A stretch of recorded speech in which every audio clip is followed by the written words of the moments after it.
আমার বাসায় টমেটো চাটনিটা সবাই যেভাবে পছন্দ করে, প্রথমে এখানে আমি মরিচ, পেঁয়াজ এবং এখানে দিয়ে দিয়েছি রসুন থেঁতো করে।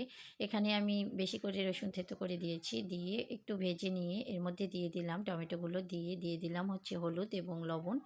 এখন আর আমি এখানে কোনো কিছুই অ্যাড করব না। এভাবে কিছুটা সময় নেড়েচেড়ে এখানে আমি পানি অ্যাড করে দিব। পানি দিয়ে কিছুটা সময় হচ্ছে ঢেকে রাখবো সেদ্ধ হওয়ার জন্য।